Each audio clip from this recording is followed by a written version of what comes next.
नमस्कार मित्रों, आज के वीडियो में बात करेंगे कि इस्लामिक इम्पीरियलिज्म, इस्लामिक साम्राज्यवाद और उसके ऑब्जेक्टिव्स को कैसे प्राप्त किया जाता है, जो संचालित होता है अरब अमीरात के देशों से।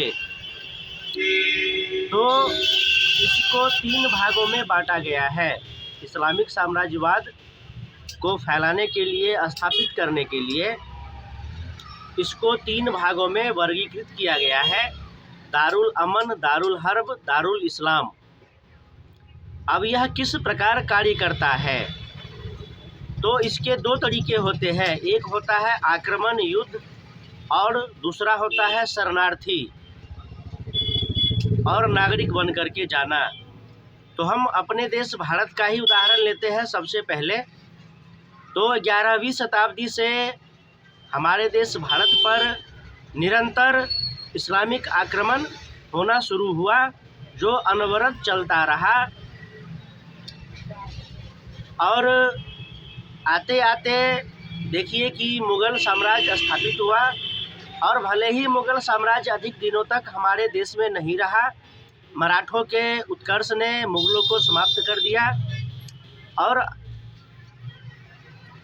और भले ही बाद में आज़ादी के बाद 1947 के बाद देश का विभाजन होने के बाद भी वक्फ बोर्ड के माध्यम से, मुस्लिम पर्सनल लॉ बोर्ड के माध्यम से और अन्य प्रकार के तुष्टीकरण की राजनीति के माध्यम से इस्लामिक साम्राज्यवाद को कांग्रेस ने बढ़ावा दिया है। तो हम वापस चलते हैं आक्रमण। तो भारत में तो आक्रमणकारी के रूप में इस्लाम आया, निरंतर और अनवरत युद्ध चलता रहा और इस्लाम स्थापित हुआ।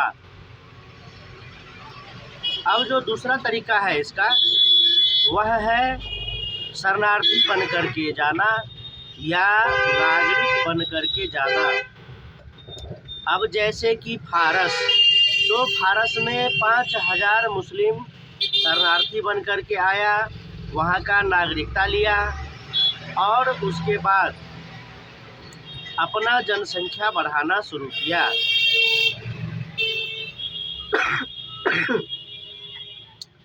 जो 5000 शरणार्थी वहाँ पर आया था, वह 5000 शरणार्थी अपना काम धंधा करना शुरू किया, जैसे तैसे रहना शुरू किया और शांति से रहना शुरू किया। तो इसको कहते हैं दारुल अमन। दारुल अमन की उसका जनसंख्या कम है, 5000 ही है, उसके पास शक्ति नहीं है, अभी वह कुछ नहीं कर सकता है। अभी फारसियों के साथ उसका व्यवहार अच्छा होना चाहिए, जिससे कि वह अपना पैर पसार सके। अब वह जो 5000 शरणार्थी आया था फारस में, वह क्या हुआ, तो हर जगह फैलना शुरू किया। अब उस 5000 में से 5 परिवार कहीं और चला गया, 5 परिवार कहीं और चला गया, 5 परिवार कहीं और चला गया, और 4 बीवी 40 बच्चे के अपनी नीति से बहुत तीव्र गति से जनसंख्या बढ़ाना शुरू किया। तो अब वह 5 परिवार जो कहीं गया, तो वह 5 परिवार 50 वर्ष में 5000 का परिवार हो गया। तो जैसे जैसे जनसंख्या बढ़ता जाता है, मस्जिद बनते जाते हैं, मदरसे बनते जाते हैं और शांतिपूर्ण ढंग से कार्य चलता है। तो सब कुछ शांतिपूर्ण ढंग से चल रहा है। इसमें मदरसे हैं जहाँ बच्चों को पढ़ाया जाता है, मस्जिद है जहाँ लोग नमाज पढ़ते हैं, और फारसियों को इससे कोई मतलब नहीं है। क्योंकि भाई वो मुसलमान है, उसका अपना मस्जिद है, उसका अपना मदरसा है, वह अपना रोज़मर्रा का काम कर रहा है। तो लेकिन होता क्या है? होता यह है कि मदरसे में कुरान पढ़ाया जाता है, हदीस पढ़ाया जाता है, समय समय पर तकरीरें होती है, और तकरीरों में क्या होता है, तो कोई मुल्ला मौलवी होता है, कोई मुसलमानों का धार्मिक गुरु होता है, जो उसका मजहब का गुरु होता है, उसको भड़काऊ और उग्र तरीके से उन चीज़ों को बताता है जो इस्लामिक साम्राज्यवाद को बढ़ाने के क्रम में नीतिगत रूप से कार्य करेगा। जैसे कि युद्ध के बारे में, छल के बारे में, और करबला के मैदान में क्या हुआ, किस प्रकार से हुआ, काफिरों का कत्ल, बहुत सारी बातें भड़काऊ और उग्र तरीके से बताया जाता है, जो समय समय पर चलता ही रहता है। और स्वयं कुरान में कई बार बहुत अधिक जगहों पर काफिरों का कत्ल, जिहाद जैसे शब्दों का उपयोग किया जाता है। तो यह जो 5,000 लोग अब 5 लाख हो चुका है और सबका मस्जिद मदरसा बन चुका है और सबका एक दूसरे से कनेक्टिविटी है और सबके पास एक दूसरे की तकरीरें पहुंचती है। इसके बाद क्या होता है, तो धीरे धीरे अब यह लोग अपना शक्ति प्रदर्शन करना शुरू करते हैं।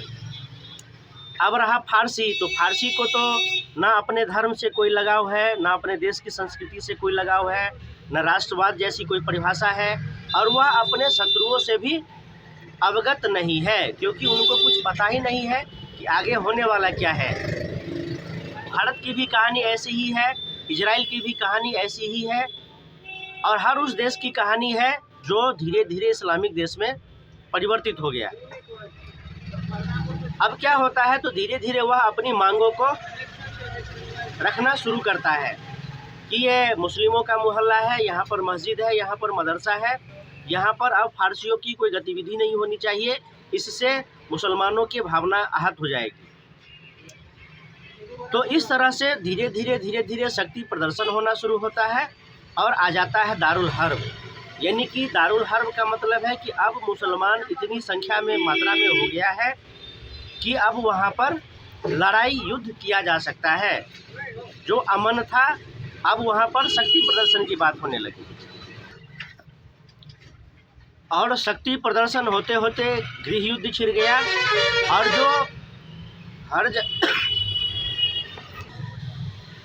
जो हर जगह फैले थे, तो वह हर जगह से आंदोलन करने लगे, जिहाद करने लगे, मारकाट करने लगे। तो ऐसा माहौल हुआ कि अब पूरे फारस में आग लग चुका है, गृह युद्ध छिड़ चुका है, मारकाट शुरू हो चुका है। तो राष्ट्रवाद से अनभिज्ञ, अपने धर्म संस्कृति से अनभिज्ञ फारसी वहाँ पर अपना सरेंडर कर देता है और पूरा फारस इस्लाम के कब्जे में आ जाता है और वह इस्लामिक देश ईरान बन जाता है। अब फारस की संस्कृति समाप्त हो चुकी है। अब जो मूल फारसी लोग थे, जिसको पारसी या फारसी कहते हैं, अब वह जालीदार टोपी पहनने लगे, दाढ़ी रखने लगे और उनकी महिलाएं बुर्का पहनने लगी। तो वो तो हो गया कि शरणार्थी बन के आया, नागरिक बन के आया और फैल गया, जनसंख्या बढ़ाया, शक्ति बढ़ाया और उस देश को परिवर्तित कर दिया, वहाँ के हर चीज़ को परिवर्तित कर दिया और वह इस्लामिक देश बन गया। और भारत में क्या हुआ, तो आक्रमणकारी के रूप में आए, निरंतर आक्रमण होता रहा, निरंतर युद्ध होता रहा और रजवाड़ों में बटा हुआ भारत धीरे धीरे इस्लामिक देश में बदलता चला गया। एक राजा के साथ युद्ध हो रहा है तो दूसरा कुछ नहीं कह रहा है। तो इस प्रकार से जो भी इस्लामी आक्रमणकारी आए, वह बारी बारी से एक राजा को हराया, दूसरे राजा को हराया, तीसरे राजा को हराया, हिंदू राजाओं को हराया और पूरे देश में, पूरे भारत पर कब्जा कर लिया। और यहाँ पर भी वह हर चीज़ को परिवर्तित करना शुरू किया। बड़े स्तरों पर मंदिरों को तोड़ना शुरू किया, मंदिर को तोड़ करके वहाँ पर मस्जिद बनाया, गुरुकुलों को समाप्त कर दिया, वहाँ पर मदरसा मजार बनवाया और बड़े स्तर पर हिंदुओं का नरसंहार होना शुरू हुआ। हिंदू पुरुषों का नरसंहार होता था, हिंदू पुरुषों को मार काट करके फेंक दिया जाता था और जो डर करके इस्लाम कबूल कर लेता था, यानी इस्लाम स्वीकार कर लेता था, उसको छोड़ दिया जाता था और हिंदू महिलाओं को रख लिया जाता था और फिर उसको बच्चे पैदा करने की मशीन बना करके और फिर इस्लाम की जनसंख्या बढ़ाई जाती थी और धीरे धीरे पूरा देश इस्लामिक देश हो गया, मुगलिया साम्राज्य हो गया। फिर मराठों का उदय हुआ और मराठों ने मुगलों को समाप्त किया। महाराणाओं का उदय हुआ, फिर असम में अहोम साम्राज्य। तो बहुत सारे ऐसे राजा थे जिन्होंने मुगलों को, इस्लामी आक्रमणकारियों को परास्त किया, अपने धर्म, अपने राज्य की रक्षा की और बहुत से हार गए। जहाँ पर बड़े पैमाने पर हिंदुओं का नरसंहार हुआ और हिंदू महिलाओं के साथ अत्याचार हुए। तो यह दो तरीके होते हैं, एक आक्रमण और एक शरणार्थी बन करके जाना। और लोकतंत्र जब आया है, तो जब से लोकतंत्र आया है तो सत्ताएं सरकार के हाथ में होती है और प्रायः देखने को मिलता है कि बहुत सारे देशों में मुस्लिम जनसंख्या इतनी अधिक हो गई है कि अब वह वहाँ पर सत्ता परिवर्तन करने में सक्षम होते हैं। भारत में भी वही स्थिति आने वाली है, क्योंकि कांग्रेस ने वक्फ बोर्ड के माध्यम से, पर्सनल लॉ बोर्ड के माध्यम से, बहुत सारे कानून के माध्यम से अल्पसंख्यक के नाम पर इतने सारे अधिकार दिए, इतने सारी शक्तियाँ दी इस्लामिक संगठनों को कि अब वह इस स्थिति में आ गया है कि वह देश में बहुत बड़े राजनीतिक परिवर्तन ला सकता है और देश में गृह युद्ध हो सकता है, बहुत कुछ हो सकता है। तो अभी जो आवश्यकता है कि सबसे पहले तो इस्लामीकरण करने के क्रम में जो भारत के धार्मिक सांस्कृतिक केंद्रों को उजाड़ा गया था उसको बसाया जाए, जिससे कि भारत हिंदू राष्ट्र रहे और भारत भारत रहे। फिर मिलेंगे अगले वीडियो में।